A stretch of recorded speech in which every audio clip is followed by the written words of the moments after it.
Let me tell you the story of a very British scandal. It is a scandal which may be unfamiliar to you. It should not be. This story's protagonists are Abdul-Hakim, Belhaj and Fatima Boudchar. You may not recognize their names. You may not recognize their faces. But the secondary players who step in and out of their story will be well known to you.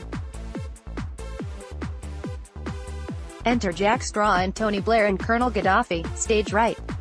Our story begins in an airport, Beijing, in February 2004. Belhaj is a Libyan dissident, Boudchar his wife. Belhaj is a senior figure in the Libyan Islamic fighting group, resisting Gaddafi's rule. The couple are living in exile in China but hope to seek asylum in the United Kingdom. In the spring of 2004, they make to board a flight to London, but for reasons unknown, are instead diverted to Kuala Lumpur. The horror begins shortly afterwards. Unlawfully detained by Malay authorities, they find themselves transferred into the custody of Thai functionaries, and then the Americans get their hands on them. In March, they are flown, hooded, bound and gagged, to Libya in a U.S.-registered aircraft said to have been owned by a CIA front company. Their destination? Tadjoura prison, Tripoli. Ms. Boudchar spends just under 4 months within its walls before being released in June 2004. She gives birth. Her baby weighs just 4 pounds. Mince no words. Use no euphemisms. Boudchar's account of what happened during the course of her rendition is beyond Appalling.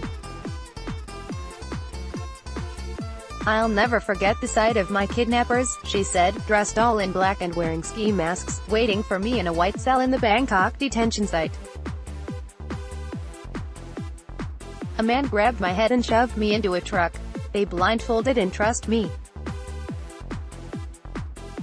I have no idea how long I was in the Thai secret prison, because no one would let me sleep. The cell was white and stark, with nothing in it but a camera and hooks on the wall. The masked abductors were waiting. I was terrified. They chained me to the hooks. Because I was midway through my pregnancy, I could barely move or sit. Some of what they did to me in that prison was so awful I can't talk about it. Hit me in the abdomen just where the baby was. To move me, they bound me to a stretcher from head to toe, like a mummy. I was sure I would shortly be killed. At first, Belhaj is also incarcerated at Tadjoura, before being transferred to the notorious Abu Salim. Belhaj spends 6 years in custody. They are not gentle years. Interrogated, tortured and sentenced to death by a kangaroo court, Belhaj is finally released in March 2010. But how, you might ask yourself, did the CIA and Gaddafi's regime find out about their whereabouts? This is where Global Britain steps in. It's because we told them. Sifting through the rubble of Gaddafi's regime in 2011, Human Rights Watch uncovered a critical document. Its author, Sir Mark Allen, then head of Britain's MI6 counter-terrorism regime. In a fax to Moussa Koussa, the Libyan external intelligence chief, the British spymaster wrote, "I congratulate you on the safe arrival of Mr. Belhaj. This was the least we could do for you and for Libya, to demonstrate the remarkable relationship we have built up over recent years." Koussa responded, confirming that the intelligence about the couple's whereabouts was British. "I know I did not pay for the air cargo, but I feel I have the right to deal with you direct on this, and I'm very grateful to you for the help you are giving us," the Libyan torturer chortled. Knowing Belhaj was writhing in custody when this chummy fax was dictated, the conversation is beyond repulsive. You'd think they were two businessmen exchanging compliments on the quality of the corporate hospitality rather than traffickers in human cargo, seemingly deaf to their screams. In the aftermath of this illegal rendition, goodwill flowing between Britain and its international partners, Tony Blair went on to sign his deal in the desert with Muammar Gaddafi. This week, the former Labour PM denied any involvement or awareness of the treatment meted out to Mr. Belhaj and Ms. Boudchar. His successors can plead no such ignorance. Mr. Belhaj went to law in 2011, demanding some recognition from the courts of the wrong this country undoubtedly did to him.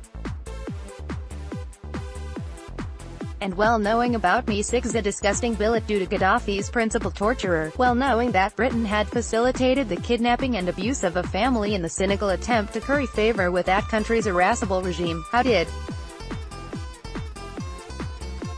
Her Majesty's government respond? Did the British authorities hold up their hands? Did they honor the conventional pieties about Britain and its lauded respect for the rule of law and fundamental rights? Did they hell? Instead, Whitehall's legal machinery used every trick in the book to spike the litigation and conceal the truth about what happened to Mr. Belhaj and Ms. Boudchar and why it happened. First, they denied liability. Then they demanded secret trials. Then they went to law to avoid disclosing critical documents. And when all of these evasions failed, when the courts knocked back all their excuses, all their invocations of national security and partial explanations and qualified denials, the Attorney General appears in the Commons, with a heartfelt apology from Theresa May clutched in one hand and a £500,000 payoff for Ms. Boudchar in the other. This month, the Prime Minister told the couple she found their stories moving and deeply troubling, stressing that the UK government believes your accounts and accepting the UK government's actions contributed to your detention, rendition and suffering. These are welcome sentiments.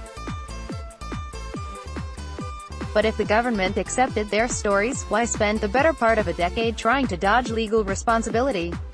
Contrition is one thing when it is spontaneous and heartfelt.